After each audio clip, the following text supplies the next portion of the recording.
उच्च है। श्रीमद् भागवत के रचयिता ऐसी जिज्ञासाओं का सीधे उत्तर देते हैं। वे कहते हैं कि भगवान श्री कृष्ण समस्त सृष्टियों के उद्गम है। वे ना केवल ब्रह्मांड के सृष्टा है वरन उसके संहारता भी हैं। इस दृश्य जगत की उत्पत्ति भगवान की इच्छा से किसी काल में होती है, कुछ काल तक इसका परिपालन होता है और तब उनकी इच्छा से इसका संहार हो जाता है। अतः समस्त जागतिक कार्यों के पीछे उनकी परम इच्छा रहती है। निस्संदेह ऐसे अनेक नास्तिक हैं जो शिष्टा पर विश्वास नहीं करते हैं, किंतु वह अल्प ज्ञान के कारण ऐसा करते हैं।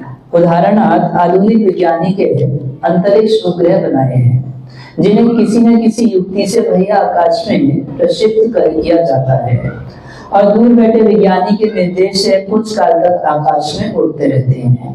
इसी प्रकार असंख्य तारों तथा ग्रहों से युक्त सारे ब्रह्मांड भगवान की बुद्धि द्वारा नियंत्रित होते हैं। तो तात्पर्य बहुत लंबा है, मैं यहीं तक पढ़ रहा हूँ। जगत गुरु श्रील प्रभुपाद की हरे कृष्णा हरे कृष्णा। तो हम सबका एक बहुत बड़ा सौभाग्य है कि अब आप लोगों के सेंटर में यहाँ से श्रीमद् भागवत शुरू हो रही है। एक कलयुग में सर्वश्रेष्ठ उपाय दिया गया है भगवान का नाम और भगवान की कथा, और कथा में भी विशेष रूप से भागवत का बहुत बड़ा महत्व रखा गया है। एक बार की बात है कि नारद जी खुद अपनी कथा सुना रहे हैं कि नारद जी संपूर्ण भारतवर्ष में घूम रहे थे। वो देव ऋषि हैं, देवताओं के लोक में ज्यादा भ्रमण करते हैं। तो सुने भारतवर्ष के बारे में कि यहाँ पे धर्म बहुत होता है, तो ये सुन के भारतवर्ष में आए देखने के लिए। और अपने शब्दों में नारद जी बता रहे हैं कि मैं जितने भी तीर्थ हैं उन सारे तीर्थों का भ्रमण किया, मगर ना तो मेरे को कहीं तपस्या दिखाई दी, ना कहीं शौच दिखाई दिया, ना कहीं सत्य दिखाई दिया, कुछ भी मेरे को धर्म जैसा कहीं नहीं दिखाई दिया। जो सुना था, सुना बहुत और देखा क्या, तो सब कंगाल देखा है, यहाँ तो कुछ होता दिखा नहीं। तो सब जगह से निराशा प्राप्त करके नारद जी के मन में विचार आया कि अच्छा तीर्थों की दुर्गति हो गई, समझ में आता है, भगवान का धाम तो अभी तक ठीक होगा या नहीं होगा। धाम में तो भगवान का अपना निजी घर है। तो ये मन में विचार करके वृंदावन चले आए और वृंदावन आके देखे तो क्या देखे कि वहां पर एक बड़ी आश्चर्यमयी घटना हुई। एक तरुणी थी, एक जवान स्त्री थी और उसकी गोद में सर रख के दो बूढ़े लेटे पड़े थे। तो नारद मुनि तो देख के जा रहे थे। और स्त्री जो थी रोती, वो साधु श्रमतिष्ठ, अरे साधु 2 मिनट थोड़ा रुकिए, मेरी चिंता को दूर कीजिए। तो पूछे कि देवी तुम कौन, क्या तुम्हारी चिंता। तो बोली कि मैं अहम भक्ति रीति ख्याता, मेरा नाम भक्ति है। और ये दोनों कौन है जो बूढ़े तुम्हारी गोद में पड़े हैं। तो बोली ज्ञान और वैराग्य। लेकिन कली काल का ऐसा प्रकोप हुआ कि मेरे को भी एक बार बुढ़ापाग्रस्त कर लिया था, मगर धन्य वृंदावन देना भक्ति नित्यति तत्र चाह। धन्य है श्री वृंदावन धाम कि यहाँ आते ही मैं तो तरुणी हो गई, मैं तो वापस जवान हो गई। मगर वृंदावन ऐसे कि वहां ज्ञान वैराग्य को कोई पूछता नहीं। तो नारद जी के आगे समस्या ये है, माँ जवान है और बच्चे बूढ़े हो गए, तब करना क्या है, बच्चों को भी जवान करना है। तो अनेक प्रकार से नारद मुनि विचार किए कि क्या करना चाहिए। तो बोले देखो ज्ञान वैराग्य को जगाने का क्या तरीका है, वेदों का उच्चारण करो, वेदों की ऋचाओं से ज्ञान वैराग्य जग जाएगा।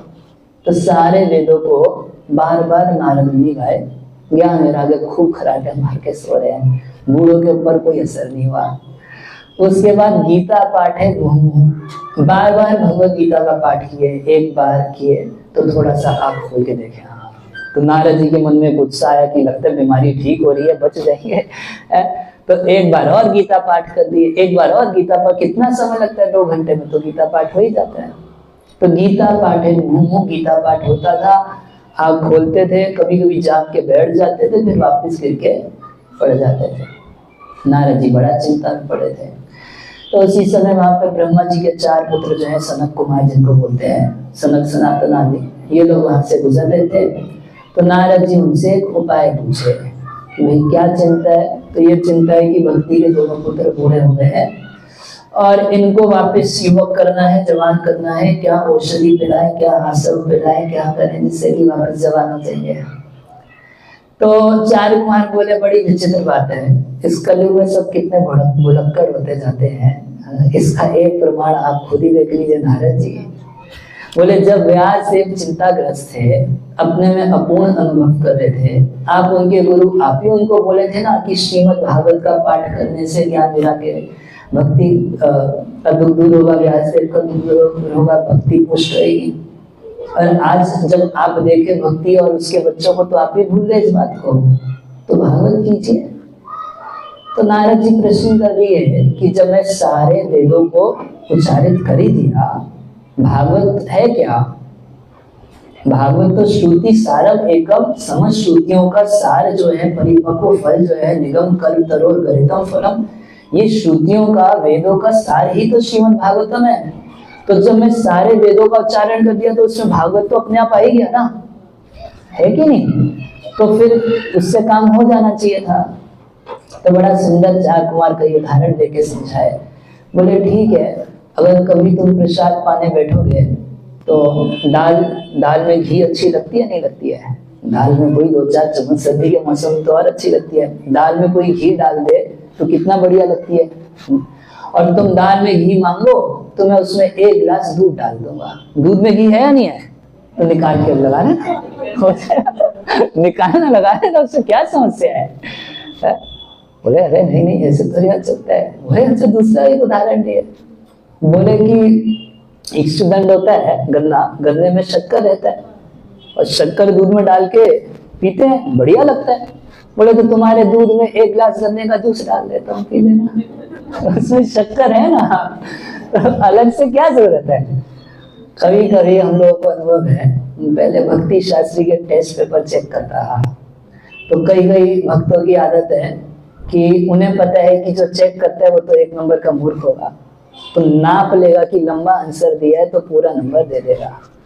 तो आंसर तो लिख देते हैं मगर इतनी कहानी आगे पीछे घुसा देते हैं कि ढूंढना पड़ता है कि आंसर लिखा क्या। तो उसी प्रकार से पूरा वेदों का उच्चारण कर दिए भाई, पूरे वृक्ष में रस होता है।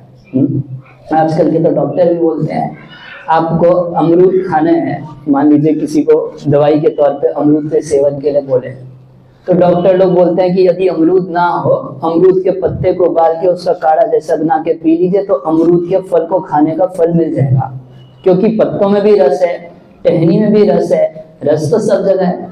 तो ठीक है, तुमको आम खाने की इच्छा होगी तो कल तुमको 1 किलो पत्ते ला के दे दूंगा।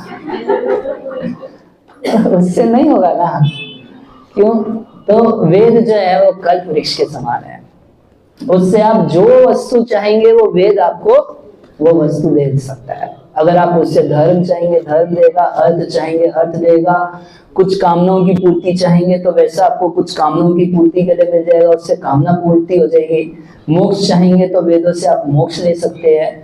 अगर आप केवल शास्त्रार्थ करके विद्वत्ता दिखाना चाहते हैं तो वेदों से जो आप लेना चाहते हैं, जैसे जमीन में तीता भी है मीठा भी है सब कुछ है, मिर्ची बोएंगे तो तीता मिल जाएगा और गन्ना बोएंगे मीठा मिल जाएगा, मतलब भूमि के अंदर सब कुछ है, आप जैसा बोएंगे वैसा आपको मिल जाएगा। तो इसी प्रकार से वेद है, आप इसमें से जो चाहेंगे सो मिल जाएगा। इन वेदों का ये वृक्ष जैसा, कल्प वृक्ष जैसे जो वेद है, इसका परिपक्व फल है श्रीमद् भागवतम। तो टेस्ट तो वृक्ष की टहनी और पत्ती से नहीं आएगा ना, अगर रस लेना है तो आपको फल को खाना पड़ेगा। तो उसी तरीके से श्रीमद् भागवत की बड़ी इंपॉर्टेंस है, विशेष रूप से करने में।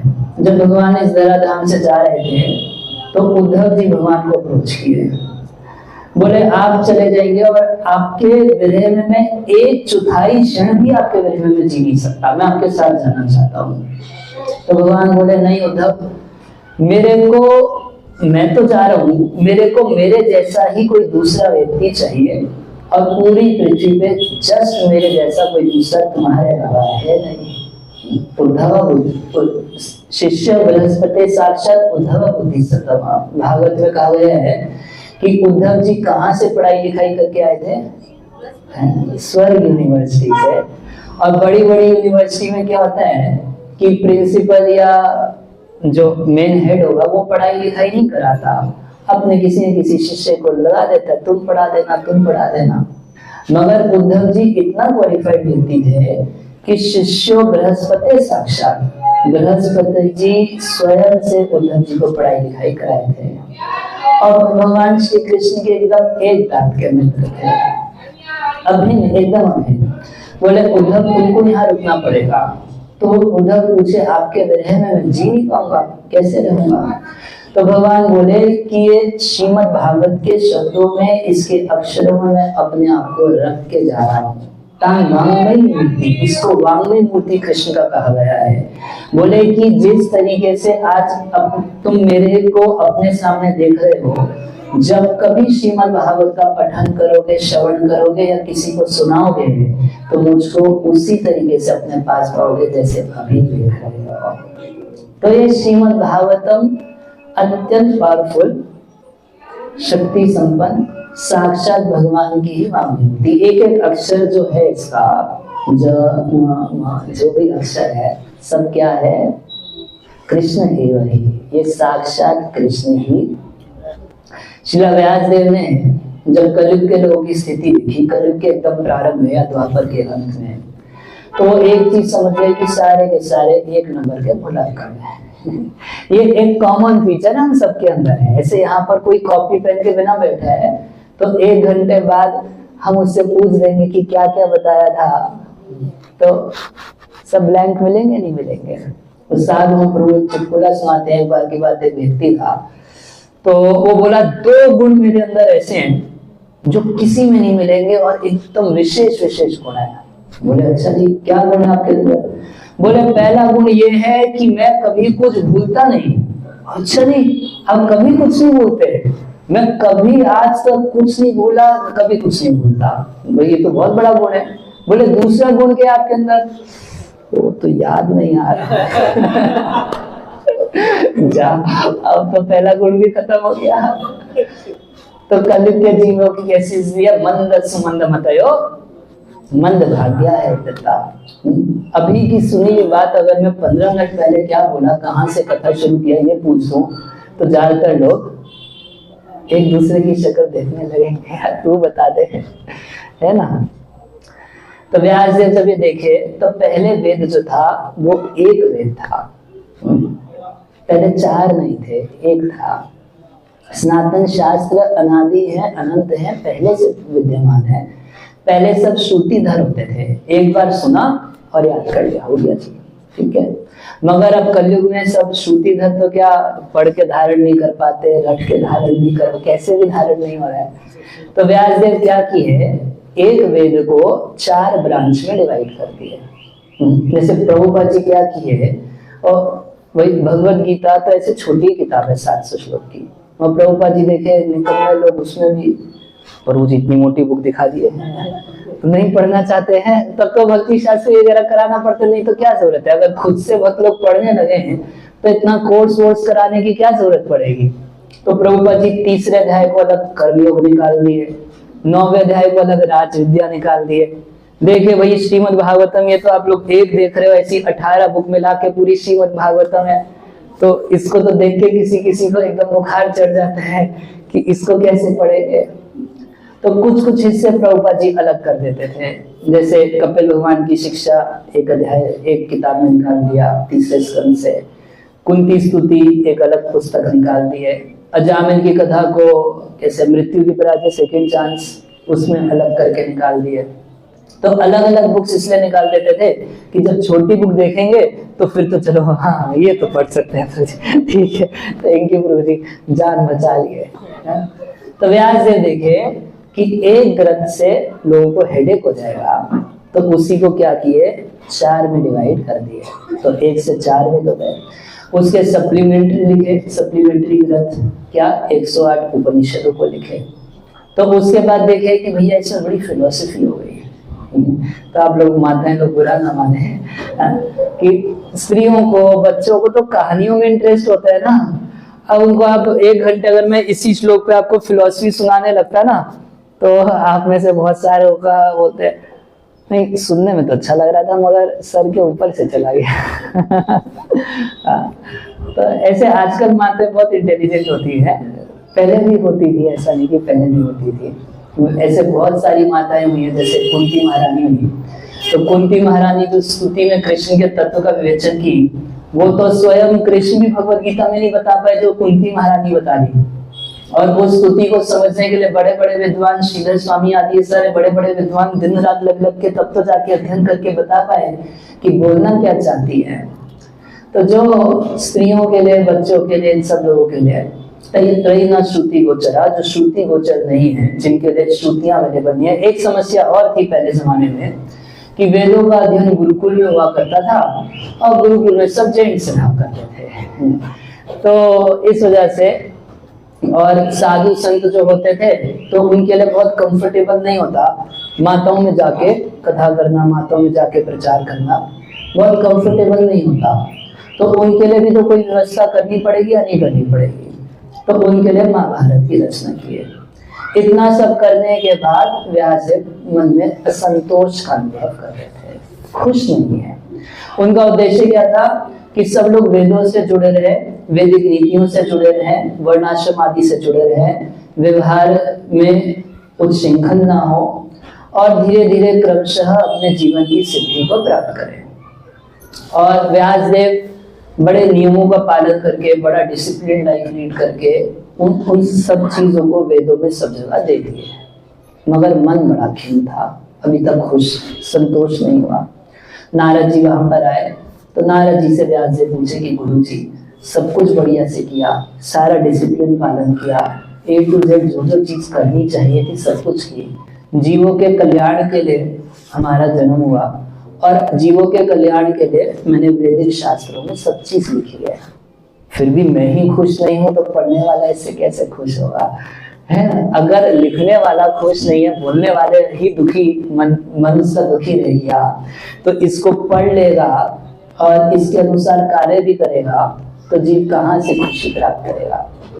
तो वैदिक शास्त्रों में कमी कुछ नहीं है, मगर भूरिनी भूरि कर्माणि श्रोतव्यानि विभागशः, भूरिनी भूरि कर्माणि। आप जितने भी वेद देखेंगे, अन्य पुराण देखेंगे, 17 पुराण रचना कर चुके व्यासदेव, तो भूरिनी भूरि कर्माणि, इसमें बहुत सारे कर्मों की चर्चा की गई है। ये करो, ये करो, ये करो, ऐसा करो, ऐसा करो। कोई मर जाता है तो गुरु पुराण का पाठ होता है ना घर में, तो ये ऐसा करो, ये ऐसा करो, करो करो करो, ये करो, वो करो, वो करो, वो करो। और वैसे ही मंदमती है, आलसी लोग वैसे ही, और इतना वेद बता देता है ये करो, ये मत करो, पुराण बता देता है ये करो। तो भूरि भूरि कर्माणि श्रोतव्यानि विभागशः, और उसमें इतनी सारी ब्रांचेस हैं कि आदमी कंफ्यूज हो जाता है। तो उससे सबका पूर्ण रूप से कल्याण नहीं होगा। ये बात विचार करके नारद जी बोले कि अब तुम एक ऐसे ग्रंथ की रचना करो जिसमें केवल भगवान की भक्ति और भगवान के भक्तों की चर्चा करनी है। भगवान के तुमने सारा वैदिक पुराणों में वर्णन किया, मगर भगवान के गुणों को जिस रूप में गाना चाहिए, बोलना चाहिए, उस रूप में आपने गाया नहीं है, इस वजह से आपका मन असंतुष्ट है। तो श्रीमद् भागवत में ज्यादा करने के लिए नहीं कर रहे हैं। प्रभुपाद जी कहते थे भगवत गीता जो है ये करने के लिए है। गीता सुनने के बाद कुछ करना पड़ता है ना, तब तो बोले क्या तुम गीता सुने जब कुछ किए नहीं। और अर्जुन भी लास्ट में बोले गीता के, क्या बोले, करिष्ये वचनम तव, आप जो कह रहे हैं वो मैं करने के लिए तैयार हूँ। गीता सुनने के बाद कुछ करना पड़ता है, मगर श्रीमद् भागवतम ऐसा ग्रंथ है कि इसको सिर्फ सुनना पड़ता है। सुनने से व्यक्ति की चेतना जो है वो उड़ जाती है, उसका कल्याण होता है और उसको भगवत प्राप्ति भी हो जाती है। तो ग्रंथ किसने लिखा है? अच्छा, लेखक व्यास देव। वो अच्छा, एक्चुअली ग्रंथ जो है इसको भागवत को व्यास जी को संकलन करता बोला गया है। संकलन मतलब इधर उधर से इकट्ठा करके मटेरियल छाप दिया। ऐसे आजकल बुक्स छापते हैं ना लोग, इधर से copy paste, copy paste, copy paste, copy paste, इसमें गुण भी है। क्या गुण है कि अपना मन गढ़ंत कपोल कल्पित कोई बात नहीं लिखी गई है, सब प्रमाणिक बातें पहले के लोगों के द्वारा कही गई लिखी गई है। वही सुखदेव गोस्वामी ने सुनाई किसको? परीक्षित महाराज को। उसी के भीतर कई कई और प्रसंग दिए गए हैं। एक जगह 3 से 4 स्कंद मैत्रेय मुनि ने कथा सुनाई किसको? विदुर जी को कथा सुनाई। मैत्रेय विदुर संवाद है। 11वें स्कंद में भगवान का और उद्धव जी का संवाद है। नव योगेंद्र का संवाद है जो निमि महाराज से की है। 6ठे स्कंद में आपको यमराज जी का संवाद मिलेगा जो यमदूतों से की है। अनेक संवाद है जिनको एज इट इज प्रस्तुत किया गया श्रील व्यासदेव के द्वारा। तो यहाँ भागवत के पहले जो 5 श्लोक हैं वो किसके दिए हुए? वो व्यासदेव के अपने श्लोक हैं। उसके बाद से वो कथा चालू कर देते हैं कि सूद गोस्वामी नैमिषारण्य में शौनक आदि ऋषियों को कथा सुनाए, उसको एज इट इज बोलना चालू कर दिए। वह पहले 5 श्लोक किसके हैं? श्रील व्यासदेव के हैं। और कहां से शुरू कर रहे हैं? ओम नमो भगवते वासुदेवाय।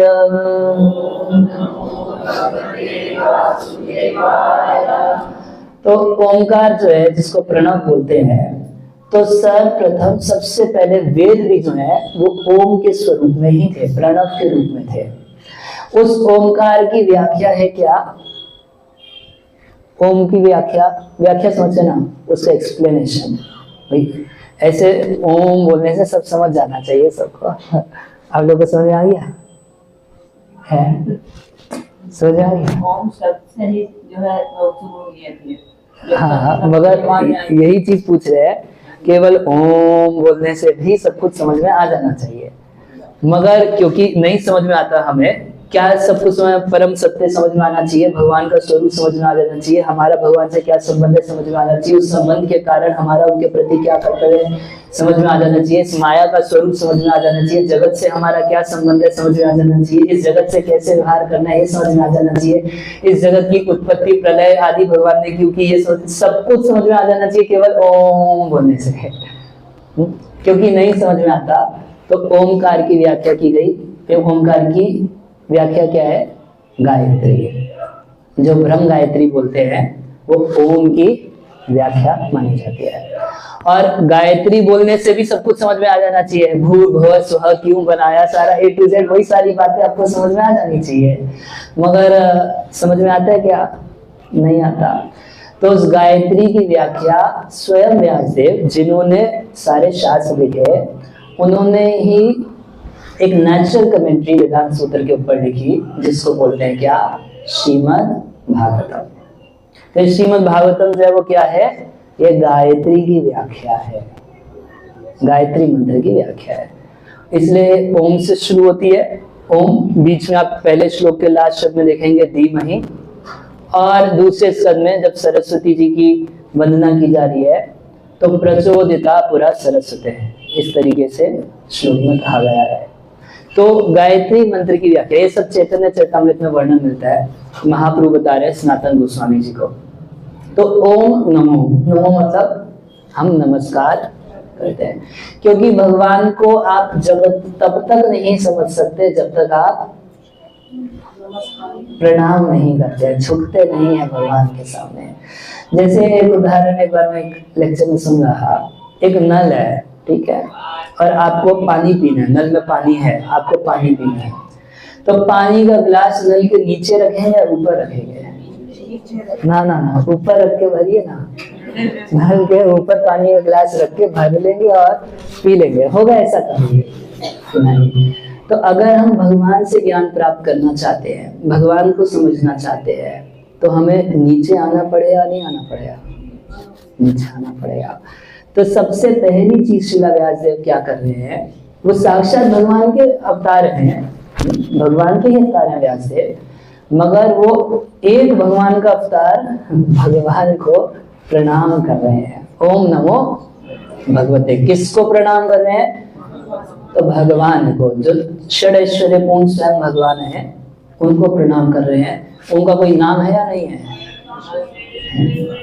गुमनाम है कोई नहीं, ऐसा लोग सोचते हैं, सच्ची बता रहा हूं, लोग सोचते हैं भगवान का कोई नाम नहीं है, और इतना सब जो झगड़ा करते हैं कि भागवत में कहीं राधा रानी का नाम नहीं है, ऐसा झगड़ा करते हैं नहीं करते हैं?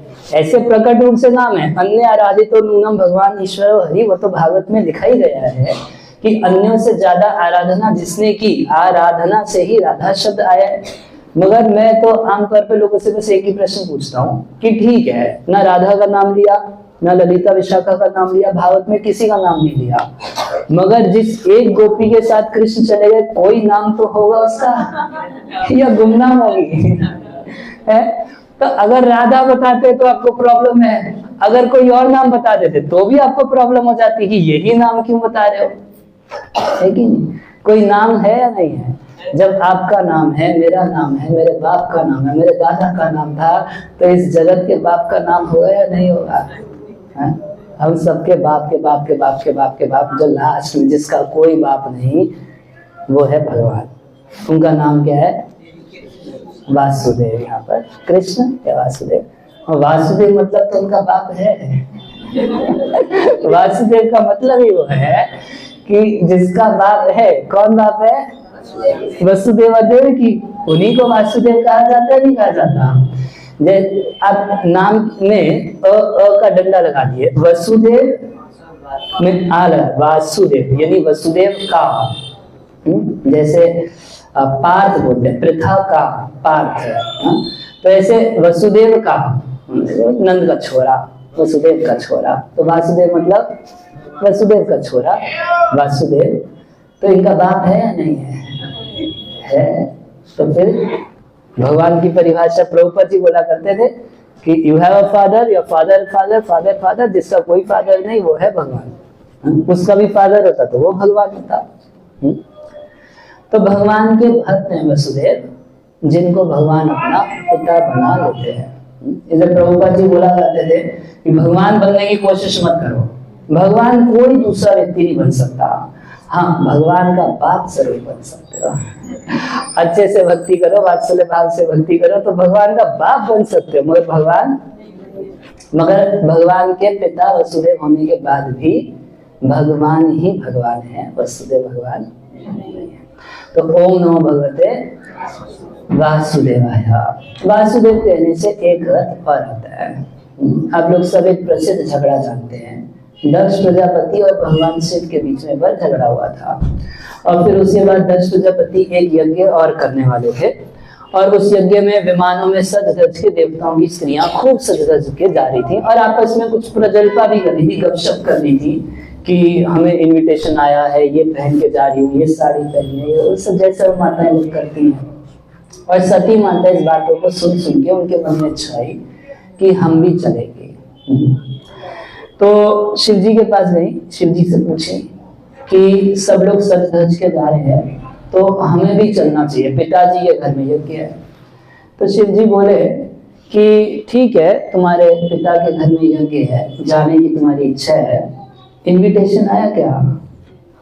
सती बोली अरे पिता अगर बच्चों को इनविटेशन देना भूल जाए, कुछ रिश्ते ऐसे होते हैं, आपके घर में शादी ब्याह है, कुछ आप सबको इनविटेशन दे देते हो, कभी कभी अपने परिवार के एकदम जो निकट का व्यक्ति होता है उसको भूल जाते हो, क्योंकि सोचते ही नहीं कि उसको इनविटेशन देना है। वो तो घर का आदमी है ना, वो सामान इकट्ठा कर रहा है, ये कर रहा है, वो कर रहा है, खुद ही जा के न्योता दे रहा है तो उसको न्योता देना बाकी बच गया। एक मन में बात आती है, तो बोली कि देखो कुछ घरों में ऐसे ही चले जाना चाहिए, मित्र का घर है या पिता का घर है, गुरु का घर है, भगवान का घर है, इस सब में इनविटेशन की जरूरत नहीं होती, अपने से चले जाना चाहिए। शिव जी बोले वो बात भी तुम्हारी ठीक है, मगर उस जगह जाना चाहिए ना जहाँ झगड़ा ना हो। अगर कहीं झगड़ा है तो वहां जाओगे तो माहौल खराब होगा, तो बिल्कुल नहीं जाना चाहिए बिना बुलाए।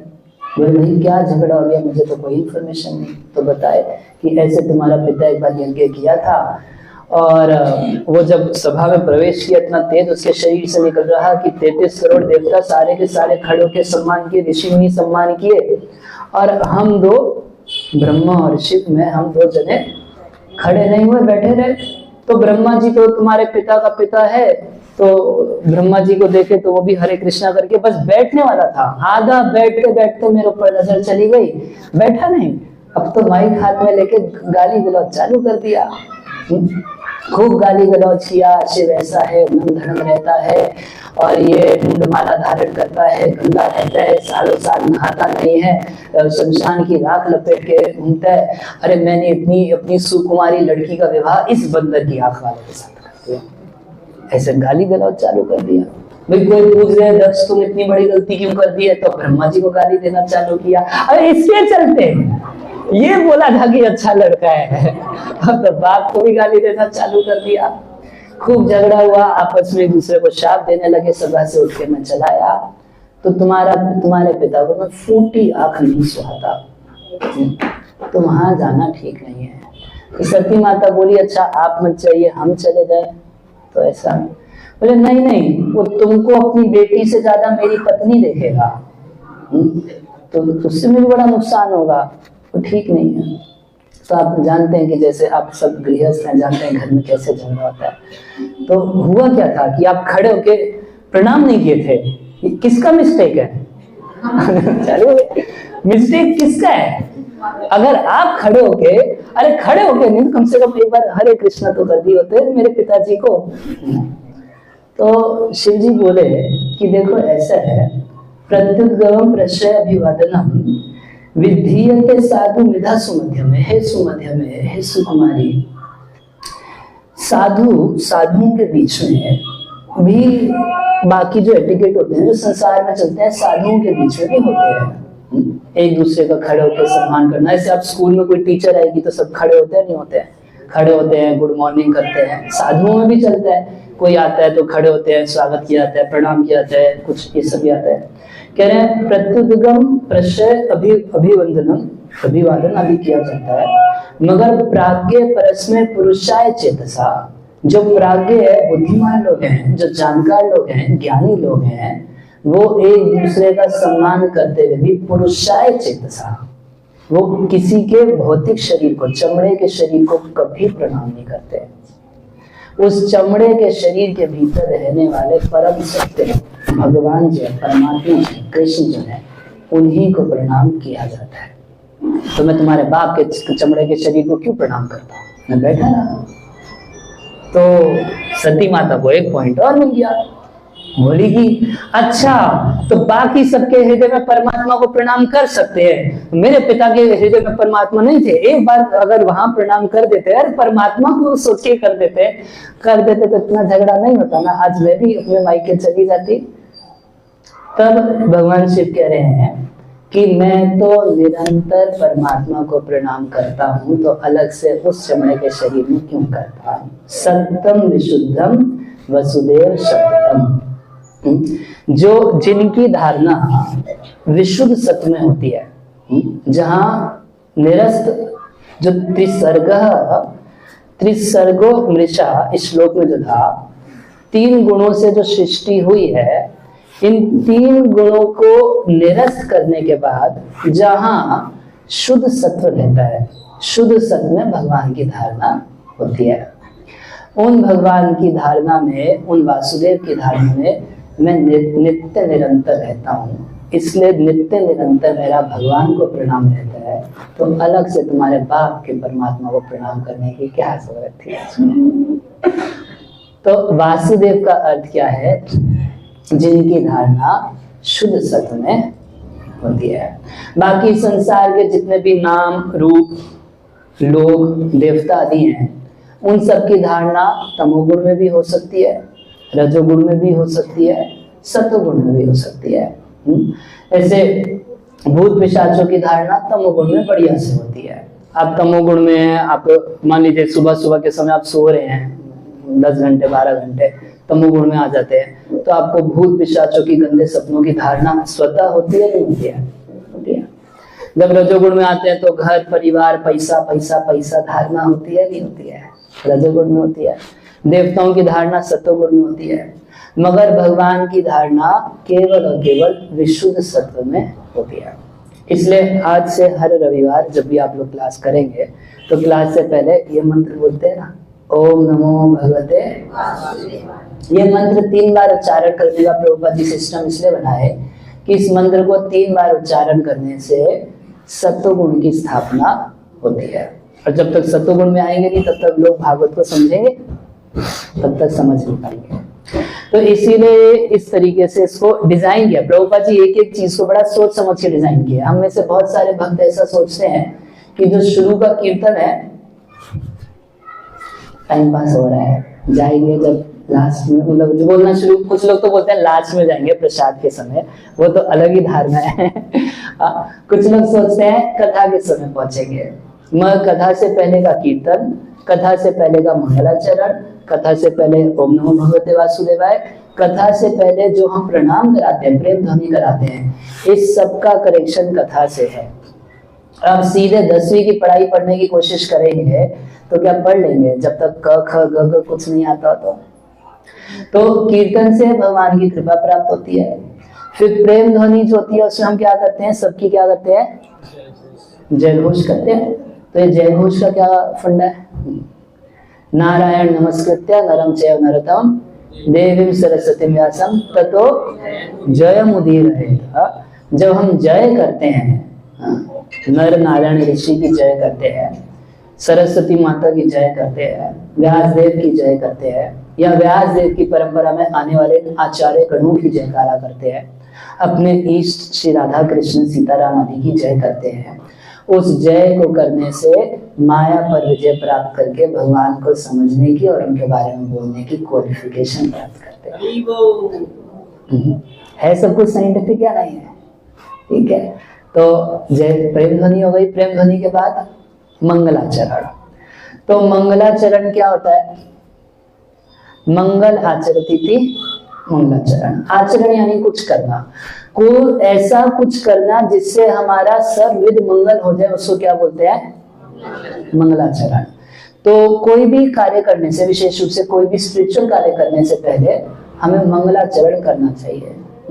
चाहे जप करें, चाहे भागवत श्रवण करें, पठन करें, कुछ भी करें, तो उससे पहले क्या करना चाहिए? तो कृष्णदास कविराज गोस्वामी लिखते हैं, मंगलाचरण है त्रिविध प्रकार, वस्तु निर्देश, आशीर्वाद, नमस्कार। ये थोड़ा फिलोसफिकल सब कितने बजे तक करना है? 10 मिनट और करना है ना। हाँ, क्योंकि ये हमारा टॉपिक तो मतलब आराम से कम 7 दिन का है। एक बार श्रील भक्ति सिद्धांत सरस्वती ठाकुर प्रभुपाद जी के गुरु महाराज इस श्लोक के ऊपर लेक्चर दिए। 30 दिन तक इसी के ऊपर प्रवचन किए। कितने दिन? 30 दिन, 30 डेज तक इसी के ऊपर व्याख्या किए।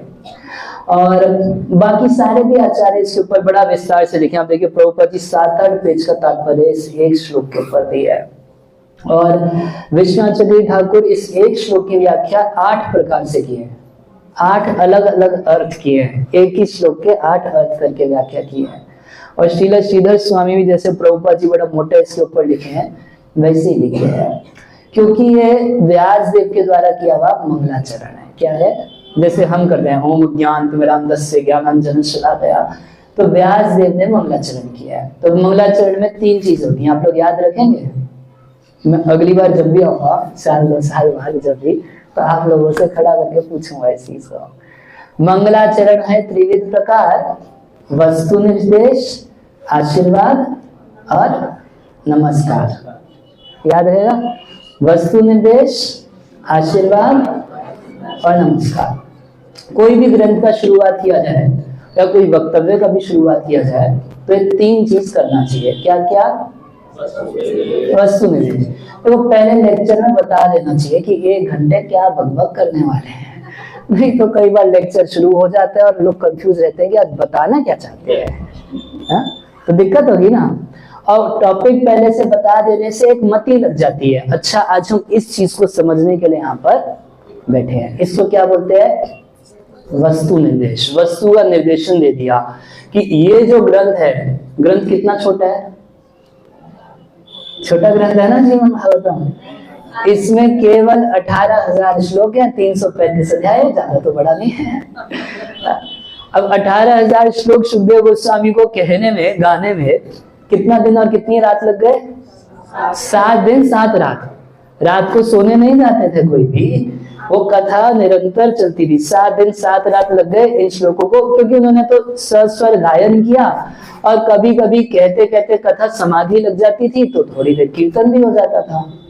जब वक्ता को समाधि लग गई, समाधि टूटी नहीं रही, 1-2 घंटे समाधि में चले गए भगवान की लीला सोचते सोचते, तो भक्त लोग कीर्तन करना शुरू करते थे कि जब समाधि छूटेगी तब आगे की कथा कही जाएगी।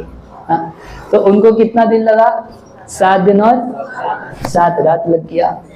तो इसलिए वस्तु का निर्देशन शुरू में कर देना बढ़िया रहेगा या गड़बड़ रहेगा? वस्तु निर्देश, दूसरा क्या?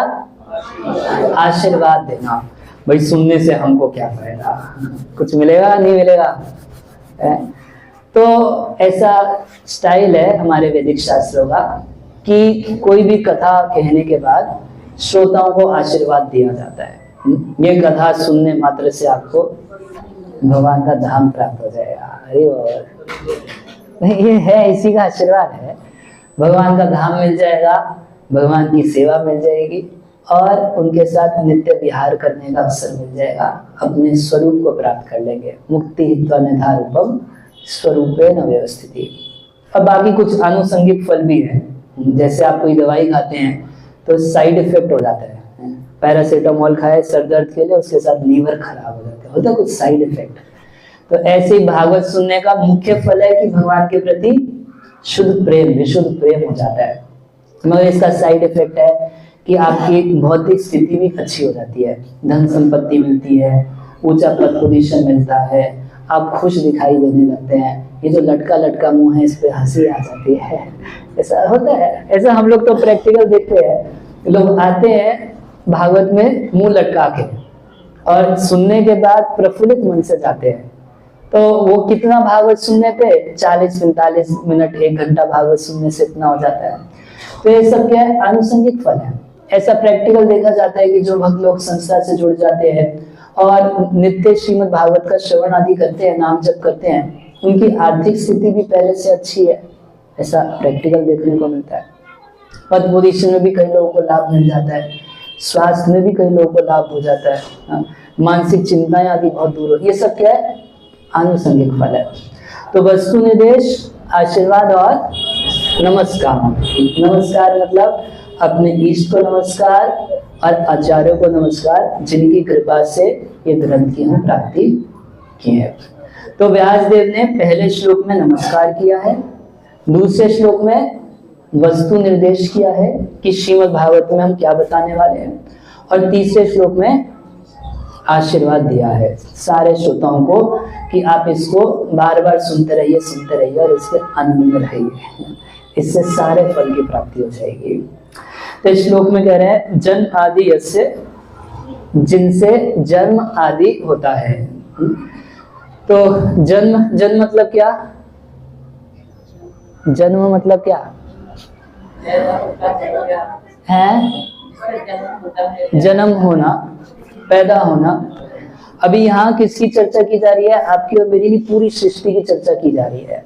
जन्म आदि, जन्म आदि, आदि मतलब क्या? जन्म के बाद क्या होता है? शुरुआत होता है। क्या होता है? शुरुआत तो जन्म से हो गई, उसके बाद क्या होता है? क्रोध, ग्रोथ। अच्छा हाँ, मतलब मेंटेनेंस होता है ना। और उसके बाद क्या होता है? उसके बाद मर जाते हैं, राम नाम सत्य होता है, इतना होता है, सभी के साथ होता है। तो ऐसे ही सृष्टि का भी जन्म आदि मतलब क्रिएशन, मेंटेनेंस और डिस्ट्रक्शन। जन्मादि यस्य, जिनसे सृष्टि का जन्म, मेंटेनेंस और डिस्ट्रक्शन होता है। और कह रहे हैं अन्वयात इतरस्य, ये पूरी सृष्टि में सब जगह भगवान हैं, सब वस्तुओं का भगवान से संबंध है, सारी चीजें भगवान की शक्ति है। आप, मैं, मनुष्य, कीड़े मकोड़े, पेड़ पौधे, ये टेबल, ये माइक स्टैंड, ये माइक, ये तार, ये मोबाइल स्टैंड, चश्मा, सब क्या है? भगवान की शक्ति है। तो सब चीजों का भगवान से संबंध है या नहीं है? सब चीजों का संबंध है। कह रहे हैं इसको बोलते हैं अन्वय विधि। अन्वय मतलब आप डायरेक्टली देखिए कि ये रह के इसका भगवान से संबंध है या नहीं है। भाई पूछे नहीं कैसे संबंध है, नहीं तो इसका लकड़ी कहाँ से आया? पेड़ से आया। पेड़ कहाँ से आया? भगवान ने दिया। अच्छा, ये मोबाइल फोन ये इसका भगवान से संबंध है या नहीं है? क्यों भैया, इसको तो साइंटिस्ट ने बनाया। अगर भगवान तो भी इससे कार्य करते तो अभी इसको साइंटिस्ट ने बनाया नहीं बनाया? मगर इसके अंदर जो तार लगाया, केमिकल डाला, वो कहां से आया? और वो साइंटिस्ट को भेजा जिसने दिया, वो किसने दिया? भगवान ने। इसको अन्वय विधि बोलते हैं। हर चीज का आपको डायरेक्ट सोर्स भगवान से मिल जाएगा। और व्यतिरेक किसको बोलते हैं? जस्ट इसका उल्टा कर लो। इस संसार में जो वस्तु आपको ऐसी दिखाई देती है जिसका संबंध भगवान से नहीं है, वो वस्तु एग्जिस्ट करती ही नहीं है। इसको बोलते हैं व्यतिरेक। जन्माद्यस्य अन्वयात् इतरश, इतरश यानी व्यतिरेक। इतरश चार्थ है शब्द के स्वराट। अर्थ मतलब प्रयोजन। ये सृष्टि क्यों बनाई? हे ऊपर वाले, काहे को तूने दुनिया बनाई? क्या तेरे मन में समाई? है ना, लोग सवाल पूछते हैं। तो दुनिया क्यों बनाई भगवान ने? एकदम लास्ट इसी को बोल के बंद करूंगा अपने समय के अनुसार। है कंप्लीट करने में बहुत साल लगेंगे। अपनी खुशी के लिए बनाई। हाँ, एक आपको उदाहरण, प्रभुपाद जी एक उदाहरण दिया करते थे। मान लीजिए आप मार्केट में जाइए और लकड़ी खरीद के लाइए, खूब सारा लकड़ी खरीद के ले आइए, और उसके बाद आप लकड़ी एक कारपेंटर को दीजिए, बढ़ई को दीजिए, और बढ़ई को 2000 रुपए दीजिए और बोलिए कि मेरे लिए एक अलमारी बना दो, एक अलमारी तैयार कर दो। लकड़ी किसने दी? आपने। पैसा किसने दिया? आपने। कारपेंटर ने लकड़ी अलमारी बना दी। अब बनाने के बाद अलमारी किसकी है? जिसने पैसे दिए। नहीं नहीं, कारपेंटर की है। किसकी है? पैसे दिए, जिसने सब कुछ रॉ मटेरियल दिया, जिसने इंग्रेडिएंट्स दिए, उसी की है या जिसने बनाया उसकी है? तो ये संपूर्ण जगत का जब रॉ मटेरियल भगवान ने दिया, तो इस संपूर्ण जगत की वस्तुओं को किसके लिए यूज करना चाहिए? भगवान के लिए यूज करना चाहिए। ये संपूर्ण जगत भगवान ने क्यों बनाया? इसका कुछ प्रयोजन है या यूं ही बना दिया? ए ऊपर वाले, क्या तेरे मन में समाई? और काहे को तूने दुनिया बनाई? दुनिया में मुझको क्यों बनाया? अच्छी जिज्ञासा है, पूछना चाहिए भगवान से कि क्यों बनाया, मुझको क्यों बनाया, परिवार क्यों बनाया, ये लोग क्यों बनाए? जब एक दिन सबको अलग हो जाना है तो इकट्ठा क्यों रखा? जब एक दिन सब जगह से मेरा नाम कटवा देना है तो मेरा नाम घर के बाहर क्यों छपवाया? ये सब पूछना चाहिए, नहीं पूछना चाहिए? इस सृष्टि का एक प्रयोजन है, अर्थ है, उसके लिए अभिज्ञ भगवान जानते हैं। हो सकता है आप और मैं नहीं जानते, नहीं जानते, इसलिए संसार की वस्तुओं को अपने सुख के लिए यूज करते रहते हैं और इसीलिए रोते भी रहते हैं। मगर यदि जान जाए तो जानना कहां से पड़ेगा? भगवान से। भगवान जानते हैं क्यों बनाई सृष्टि। जीवभूता महाभाव यदेदम धार्यते जगत। हम लोग सृष्टि को भोग करना चाहते हैं, एंजॉय करना चाहते हैं। भगवान ने बनाया है हमारी एंजॉयमेंट के लिए। अरे प्रभु जी, तो फिर एंजॉय करने दो ना, फिर तो लेटेस्ट एंजॉय। जीव भूता महाभाव यदेदम धार्यते जगत, यही तो भगवान गीता में बोल रहे हैं। तो फिर जब हमारी एक्सप्लॉयटेशन के लिए जगत को बनाया तो एक्सप्लॉयट करने दो, है कि नहीं? गलत बोला सही बोला? और ये तब से पीछे पड़े हरिनाम कीर्तन प्रभु की, आपके एक्सप्लॉयटेशन के लिए नहीं बनाया है इसको। जितना एक्सप्लॉयट करेंगे उतना माया की लात पड़ेगी। ये क्यों ऐसे पीछे पड़े हैं? भगवान ने सृष्टि इसीलिए बनाई। जैसे आपको एक उदाहरण देता हूँ। एक बार की बात है, एक बच्चा था, सिगरेट पीना चाहता था। पिताजी के पास गया, बोला पापा सिगरेट पी लूं? पापा क्या बोलेगा? नहीं नहीं बेटा, नहीं पीनी है। तो अगले दिन फिर चल, पापा एक सिगरेट पी लूं? नहीं बेटा, नहीं पीनी है। तीसरे दिन गया, पापा सिगरेट पी लूं? चौथे दिन गया, सिगरेट पी लूं? पांचवें दिन गया, सिगरेट पी लूं? छठे दिन गया सिगरेट। तो पापा क्या बोलेगा? जा, जो करने तू कर। ऐसी बोला जाता है। और कहने का अर्थ क्या है? चल पी ले सिगरेट, जब फेफड़े खराब होंगे तब बताइयो। कहने का मतलब यही है ना इसका। पी, दिन में 40 सिगरेट पी, जब फेफड़े खराब होंगे तब तो पता चलेगा ना। तो भगवान ने भी हम नहीं की औलाद है, ये सृष्टि इसीलिए बनाई। बार बार बोलते हैं कृष्णा हम भी भोगेंगे, हम बोलते हैं नहीं भोग पाओगे भाई, बहुत लाठी पड़ेगी माया की। ना कृष्णा हम भी भोगेंगे। तो जा भोग के देख ले एक बार, तेरे को बड़ा आनंद आएगा। तो जब लात पड़ेगी माया की, तब आइयो मेरे पास, जय जगदीश हरे सुख संपत्ति तब जाइयो पंडितों के पास, सब लगियो काम में। तो भगवान ये सृष्टि की रचना क्यों की है? इसीलिए कि जो भगवान से विद्वेष करके, भगवान से विद्रोह करके हम सुखी होना चाहते हैं, तो इस संसार का जन्म मृत्यु और बीच का जरा व्याधि हम लोगों को ट्रेनिंग में देता है। क्या है बात की ट्रेनिंग? सब कुछ भगवान का है, भगवान के चरणों में समर्पित होने में ही भलाई है। इतना ज्ञान हो जाए, फिर गुरु की खोज करें, समर्पण करें, अनर्थों से मुक्त होए, भगवान से प्रेम हो जाएगा, तो फिर भगवान के नित्य धाम में वापस जाके उनकी सेवा में लग जाएंगे। इस पर्पज से भगवान ने सृष्टि बनाई है, उसको भगवान जानते हैं, व्यासदेव जानते हैं, और हम लोग आज तक नहीं जानते थे। आज जान गए हैं, मगर अब हमारी एक्टिविटीज बताएंगे कि कितना जान गए हैं। भगवान ने सृष्टि बनाई इसी के लिए, इसका जन्म, इसका मेंटेनेंस में कितना मटेरियल लगता है? बहुत लगता है, नहीं लगता है? घर मेंटेन करना, प्रभुपाद जी बोलते थे आज की कलयुग में देश चलाना आसान है, घर को मेंटेन करना बहुत मुश्किल है। और भगवान इतना बड़ा घर मेंटेन कर रहे हैं, पूरे विश्व के इतने लोगों को मेंटेन कर रहे हैं, कितना देवताओं को मिनिस्ट्रियां दे दे के लगा रखे, इतनी बड़ी सरकार चला रहे हैं, इतना मेहनत कर रहे हैं। क्यों मेंटेन कर रहे हैं? कि हम मूर्खों को एक बुद्धि हो जाए और भगवान की शरण ले लें। कह रहे हैं कि अच्छा ये साइंस समझना तो बड़ा आसान होगा, यूं समझ में आती होगी। तो कह रहे हैं तेने ब्रह्म हृदय आदि कवये मुह्यन्ति जत सूरया। ब्रह्म बोलते हैं, अब आप ही मेरे को बता देना जब बंद करना, ठीक है? तो ब्रह्म बोलते हैं वैदिक साइंस, वैदिक नॉलेज को। किसको ब्रह्म बोलते हैं?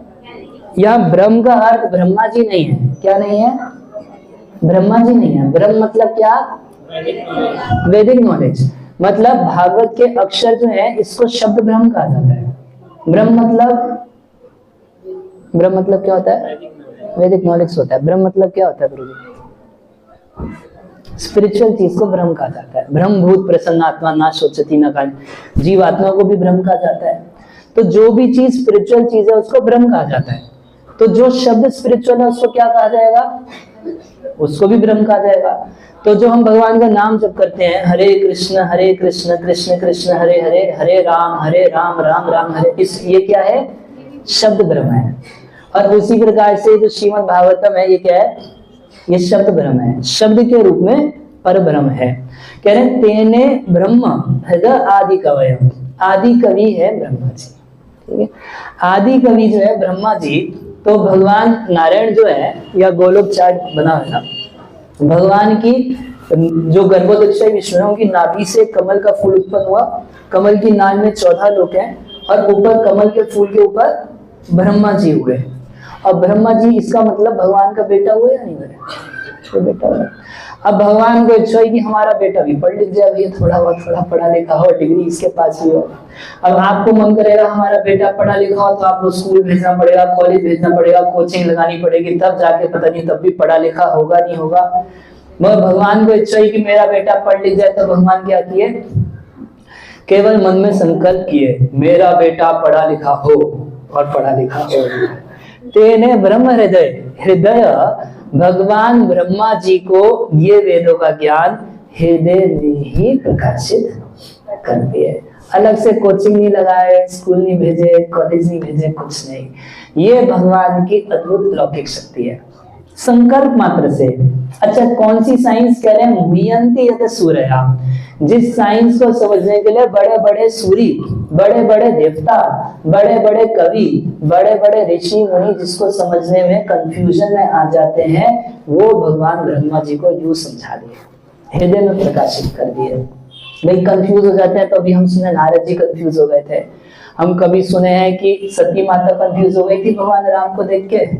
वो राम जी सीता जी की खोज कर रहे थे और शिव जी वहां से जा रहे थे। तो शिव जी जा रहे थे, वहां पे उतर के जय सच्चिदानंद प्रणाम करते हुए निकलने लगे।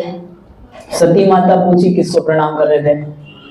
तो बोले अरे जिसकी कथा अभी हम अगस्त मुनि से सुन के आए हैं, वही मेरे आराध्य श्री रामचंद्र, वो अयोध्या में दशरथ के बेटे के रूप से प्रकट हुए हैं, मैं उन्हीं को प्रणाम कर रहा था। बोली अरे अगर वो परब्रह्म परमेश्वर परमात्मा साक्षात भगवान है, अभिज्ञ, अभिज्ञ मतलब जो सब कुछ जानते हैं, जब सब कुछ जानते हैं तो उसको ये नहीं पता कि सीता किधर गए। वो ऐसा मूर्खों की तरह पूछ रहा है। तो पूछे लता पता लता और पताओं से भगवान राम से पूछ रहे थे, तुमने कहीं मेरी सीता को देखा है? अरे वो मृगों से पूछ रहे थे, हरिणों की उससे पूछ रहे थे कि हे मृगो, क्या तुमने मेरी कहीं मृग नयनी सीता को कहीं देखा है? तो अरे और पत्थरों से, जो चट्टान दिखती पहाड़ के पत्थर, उनसे पूछ रहे हैं। तो सती माता बोली कि संसार के किसी कामी व्यक्ति की पत्नी खो जाएगी तो वो भी न्यूज़पेपर में भेज देगा कि lost and found most wanted, जो भी लिखे, मगर कम से कम पत्थरों से तो नहीं पूछेगा। इतना मूर्ख लड़का, उसको भगवान बोलते हैं। तो परीक्षा करने के लिए गई, हम लोग सब इन कथाओं को जानते हैं। परीक्षा करने के लिए गई तो सीता का रूप धारण करके चली गई। जब सीता का रूप धारण करके गई तो सोचे कि ये तो बावले की तरह, अरे मेरी सीता को किधर चली गई थी, बावला हो जाएगा। और जैसे भगवान राम देखे तो बोले, अरे मैया, सती मैया, आज आप अकेली जंगल में घूम रही है, शिव जी किधर है? आप तो उनकी चोरी पकड़ी गई। समझ गई कि ये तो अभिज्ञ भगवान सब कुछ जानते हैं। फिर ऐसे बावले की तरह सीता की खोज क्यों कर रहे हैं? स्वराट है, स्वतंत्र है, आप उनकी लीलाओं पे उंगली नहीं उठा सकते। ऐसा क्यों किए? ऐसा क्यों किए? वो स्वतंत्र ईश्वर है और उनके कंट्रोल में मैं दक्षिण प्रकृति सीयत सचराचर, हम सब उनके कंट्रोल में है। वो मुक्त है हर परिस्थिति में, हम उनकी कृपा से मुक्त हो सकते हैं। वो ज्ञानवान है हर परिस्थिति में, हमें उनकी कृपा से कुछ ज्ञान हो सकता है। नहीं तो भगवान चाहे तो हम सब कुछ भूले रह जाएंगे। तो कह रहे हैं तेजो वारी मृदाम यथा विनिमय यत्र त्रिसर्गो वृषा। जैसे तेजो, तेजो मतलब तेज का क्या मतलब होता है? अग्नि, और वारी मतलब जल। जैसे कभी कभी अग्नि में जल का भ्रम होता है। आप लोग देखे होंगे गर्मी के मौसम में सड़क पे दूर में पानी दिखाई देता है, तो है क्या? गर्मी है। गर्मी की वजह से क्या दिख रहा है? मगर पास जाके देखेंगे तो पानी मिलेगा? है नहीं मिलेगा। आप लोग कभी नहीं देखे क्या? इंग्लिश में मिराज बोलते हैं क्या? ऐसे होते ना, है ना? ये सब तो डिवाइस में पढ़ाए होगे।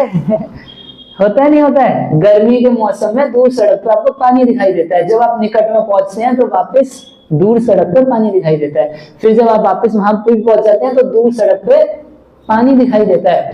कह रहे हैं जैसे तेजोवारी, जैसे अग्नि में कभी कभी जल का भ्रम होता है, जल में कभी कभी पृथ्वी का भ्रम होता है, वैसे पूरी सृष्टि भ्रामक बनाई गई है।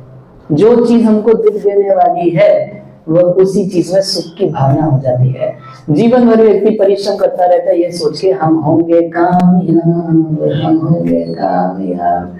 इसी तरीके से मटेरियलिस्टिक लाइफ लीड करूंगा और मैं एक दिन कामयाब हो जाऊंगा, एक दिन मैं सुखी होकर दिखाऊंगा। मगर ऐसा होता नहीं है। यही है क्या? इल्यूजन है। तेजो वारी मृदाम यथा विनिमयो। बस 5 साल और मेहनत कर ले बेटा, तब सब कुछ ठीक हो जाएगा। उसके बाद माँ बोलती है बस कॉलेज के 2 साल और मेहनत कर ले बेटा, तब सेटल हो जाएगा। उसके बाद बोलती है अच्छी नौकरी लग जाएगी बेटा, तब सेटल हो जाएगा। बोलती है कि अच्छी पत्नी आ जाएगी, तब सेटल हो जाएगा बेटा, जब थोड़े बच्चे हो जाएंगे तब सेटल करते करते तो शरीर सेटल हो जाता है, हमारा आदमी सेटल नहीं होता है। ये इल्यूजन है। तेजो वारी मृदाम यथा विनिमयो, जो हमारे दुख का कारण है। यही फिर दिल्ली की कहावत है, दिल्ली का लड्डू जो खाए सो पचता है और जो ना खाए सो। जिसकी शादी नहीं तो सोचता है कि हमारी शादी कब होएगी, हम भी खुश हो जाएंगे, मिल जाएगी हमको तो। और जिनकी हो गई तो उनसे पूछिए हाउ आर यू फीलिंग प्रभु जी। लड्डू ऐसा है, ना खाने वाले को लगता है कब मिलेगा और खाने वाले को तो भ्रामक है या नहीं है। इस संसार में हम जितना इंद्रियों से जो कुछ परसीव कर रहे हैं, भगवत चेतना कृष्ण भावनामृत के अलावा वो सब कुछ इल्यूजन है। वो हमें केवल सुख की बुद्धि करती है, उसमें सुख कभी नहीं मिलता है। तो तेजवारी यथा विनिमयो यत्र त्रिसर्गो मृषा धामना स्वेन सदा निरस्त कुहकम। जिनके धाम से या जिनके ज्ञान से सदा निरस्त कुहकम, जिनकी स्थिति से, सुनिए ध्यान से, भगवान श्री कृष्ण जिनकी स्थिति से ये माया या इल्यूजन सदा निरस्त कुहकम, ये कुहक जो है, इल्यूजन जो है सदा निरस्त रहती है। कृष्ण सूर्य सम माया है अंधकार, जहाँ कृष्ण कहा नहीं माया अधिकार, जहाँ कृष्ण रहते हैं वहां इल्यूजन नहीं रहती है, अपने आप इल्यूजन छोड़कर चली जाती है, सारे भ्रम छूट जाते हैं। ऐसे सत्यम परम धीमहि, ऐसे परम सत्य का हम ध्यान करते हैं। यहाँ पर बहुवचन में व्यास देव बोल रहे हैं, क्योंकि ध्यान कर रहे हैं मतलब ऐसे बैठ के तो ध्यान कर नहीं रहे व्यास देव। व्यास देव भागवत लिख रहे हैं, बोल रहे हैं, गणेश जी लिख रहे हैं, जो भी कथा हो, तो व्यास देव बोल बोल के ध्यान कर रहे हैं। ध्यान करने का मतलब ऐसे बैठ के ध्यान नहीं कर रहे। और जितने लोग हैं, जितने उनके शिष्य हैं और जितने शिष्य होंगे भविष्य में, जितने देश में, जितने समाज में, जहाँ कहीं जो कोई उनका शिष्य है, उन सबको अपने अंक में गोद में लेके कह रहे हैं हम सब मिलके परम सत्य का ध्यान कर रहे हैं। तो इतना कृपा से भर के व्यास देव इस ग्रंथ को लिख रहे हैं। व्यास देव हम सबके कल्याण के विषय में सोच के सबके साथ मिले। भगवत भजन की एक रीति है, अकेले नहीं किया जाता। हम लोग बोलते हैं गौर भक्त वृंदा, है ना, क्यों आपको महाप्रभु के भक्त अकेले अकेले जपते नहीं दिखाई देंगे, हमेशा भक्तों के संग में कीर्तन करते, कथा, हर चीज क्या भक्तों के संग में होती है। तो परंपरा वहीं से शुरू हुई। व्यास देव कह रहे हैं अकेले ध्यान नहीं करना, सबको साथ में लेके सब लोग मिलके ध्यान से। यहाँ पे अर्थ है भक्ति की अनेकों क्रियाओं के द्वारा भगवान की आराधना करना। तो ये है उनके द्वारा अपने इष्ट को नमस्कार। हरे कृष्ण। किसी को कुछ पूछना है? थोड़ा सा फिलोसॉफिकल श्लोक था। किसी को कुछ पूछने की इच्छा है?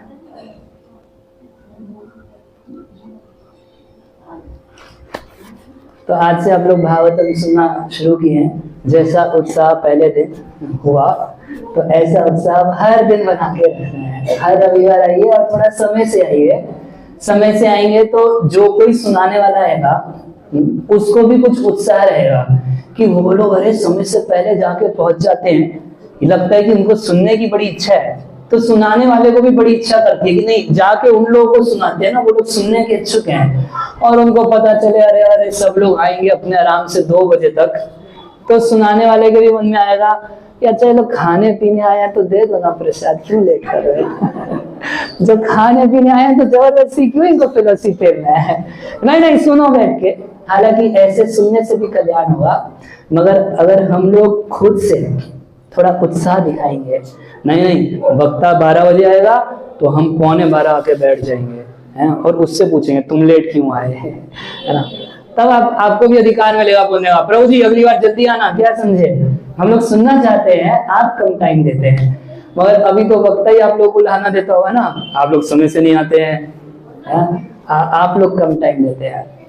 तो जैसे आपको भागवत आज सुन के कुछ अच्छा लगा, नहीं लगा, तो भागवत हर दिन सुनने में अच्छा लगेगा और सबके मुख से सुनने में अच्छा लगेगा। हमारे गुरु महाराज बोलते हैं कि आप बस में चढ़ते हैं तो ड्राइवर का लाइसेंस नहीं चेक करते हैं, कोई ड्राइवर हो आप उससे सुनते हैं और जो उससे उसकी बस में बैठ जाते हैं। उसी प्रकार से भागवत कोई प्रमाणित भक्त बोल रहा हो, जो गुरु परंपरा में अपनी संस्था द्वारा प्रमाणित है, कोई बोल रहा हो तो वो ही हमें भागवत सुना के हमें भागवत का रस प्रदान कर सकता है। हमारे रिसीवर के ऊपर है, तो रिसीवर को अच्छा बनाना है और अच्छा बनाना है, अच्छे हैं पहले से और अच्छा बनाना है। समय से आइए और हर रविवार उत्साह के साथ भाग लीजिएगा। हरे कृष्ण। ग्रंथराज श्रीमद् भागवतम की जय, गुरु श्रील प्रभुपाद की जय, गौर हरि प्रेमानंदे। हाँ कुछ प्रश्न है।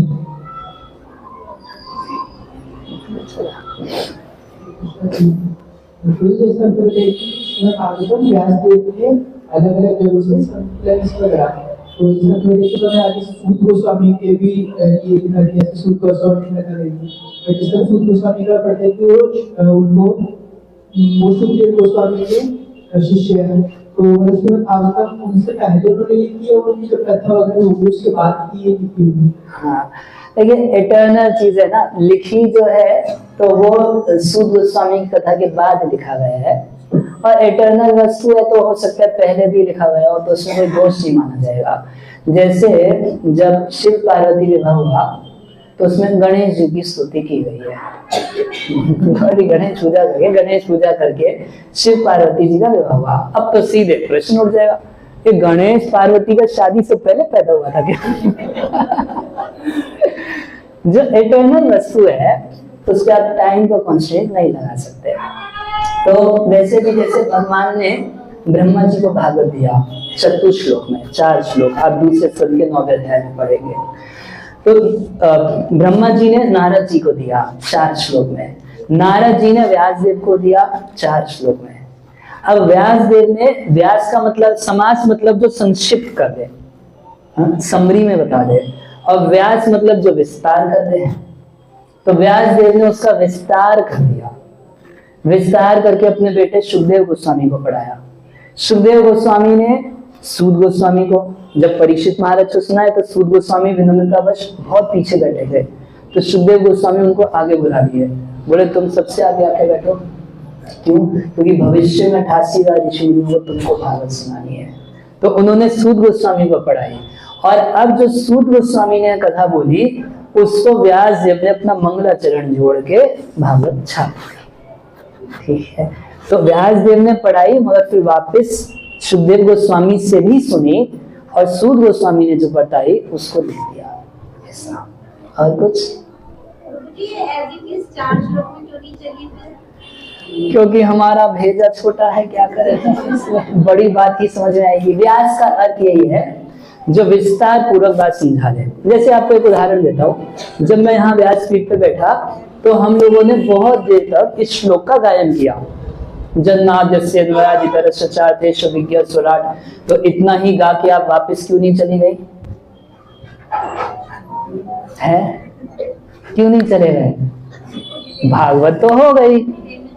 हाँ, क्योंकि व्यास का, इसको व्यास ऐसा बोलते हैं ना, व्यास का काम ही है कि उस छोटे से एक श्लोक का विस्तार करके बताया जाए जिससे कि वो हम लोगों को समझ में आ सके।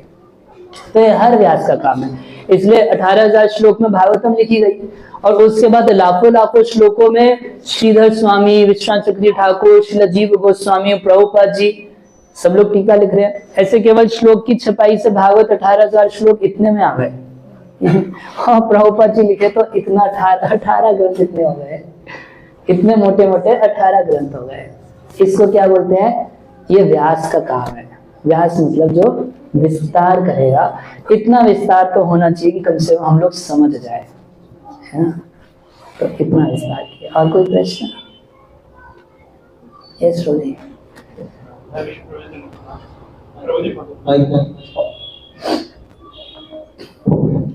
भगवान और अपने शिक्षक गुरुओं की कृपा से मैंने रिसेंटली कुछ समय पहले भागवतम पढ़ना प्रारंभ किया।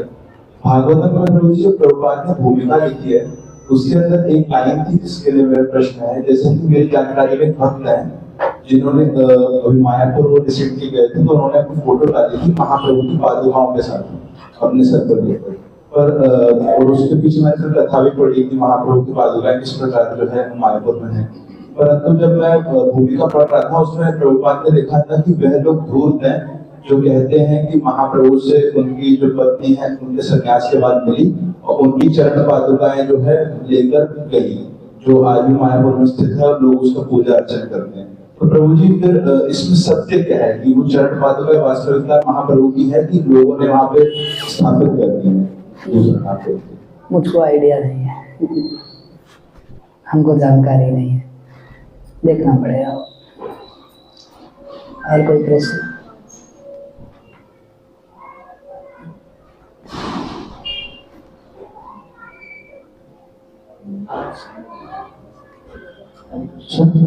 आज की क्लास में जो प्रश्न हो पाए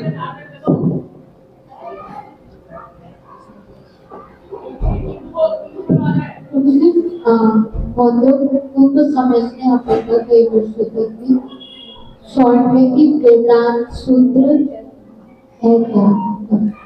कमेंट्री है वेदांत सूत्र, वेद का अंत है भक्ति, तो उस पे सूत्र लिखा जाता है। कोई भी जो वैष्णव संप्रदाय है वो तब तक प्रमाणित नहीं मानी जाती जब तक उसका अपना भाष्य ना हो वेदांत सूत्र के ऊपर।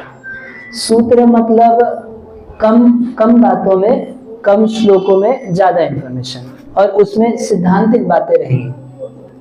जैसे उसमें कम, जैसे एक नारद भक्ति सूत्र है, तो सूत्र रूप में उन्होंने पूरा भक्ति के सिद्धांतों को दे दिया। अब उन सिद्धांतों को समझने के लिए आपको कुछ व्याख्याओं की जरूरत पड़ेगी। जैसे उन्होंने बताया कि भक्ति जो है वो कोई भी व्यक्ति कर सकता है, कोई भी प्राणी कर सकता है। अब इसको व्याख्या की आवश्यकता है नहीं है, थोड़ा सा व्याख्या किया जाएगा। इसका क्या मतलब है? इसका मतलब ब्राह्मण भी कर सकता है, क्षत्रिय वैश्य शूद्र भी कर सकता है, ब्रह्मचारी गृहस्थ वानप्रस्थ सन्यासी भी कर सकता है। इसका मतलब मनुष्य, पशु, पक्षी, स्त्री, पुरुष भी कर सकता है। इसका मतलब भारतीय विदेशी भी कर सकता है। इसका मतलब स्वर्ग के लोग, नरक के लोग, पृथ्वी के लोग भी कर सकते हैं। उन्होंने मगर सूत्र में लिख दिया सब कर सकते हैं। तो ये होता है सूत्र। सूत्र रूप में किसी बात को बोल देना, फिर जिसको आगे के एक्सप्लेनेशन के लिए छोड़ दिया जाता है। जो ज्यादा बुद्धिमान होते हैं वो सूत्र में समझ लेते हैं, जो कम बुद्धिमान होते हैं उनको एक्सप्लेनेशन चाहिए, और जो और ज्यादा बुद्धिमान होते हैं वो उस एक्सप्लेनेशन में रस लेते हैं। सूत्र के एक्सप्लेनेशन चाहिए, आवश्यकता है कम बुद्धिमान को, नहीं समझ में आया सूत्र। और जो ज्यादा बुद्धिमान होते हैं, जिनको रसिक कहते हैं, वो रसिक उन सूत्रों के एक्सप्लेनेशंस में रस लेते हैं, आनंद लेते हैं कि इसका ये भी अर्थ निकलता है, यहाँ से ये भी अर्थ निकलता है, ये भी अर्थ निकलता है। तो सूत्र मतलब जैसे कैप्सूल में हम दवाई खाते हैं ना, छोटे में ज्यादा। और कुछ किसी का कुछ प्रश्न? आज की क्लास में कुछ रहती है?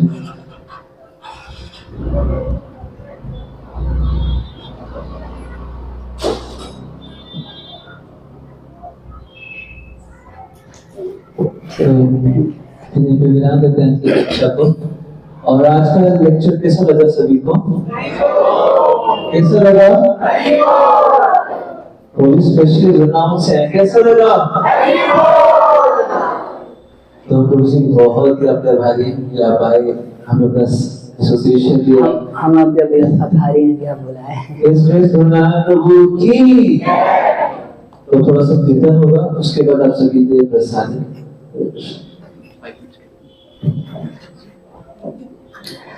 हरे कृष्णा कृष्ण कृष्णा हरे हरे, हरे राम राम राम हरे हरे, हरे कृष्णा कृष्णा कृष्णा हरे हरे। सब गाइए, भगवान का नाम बोलिए, आनंद मिलता है।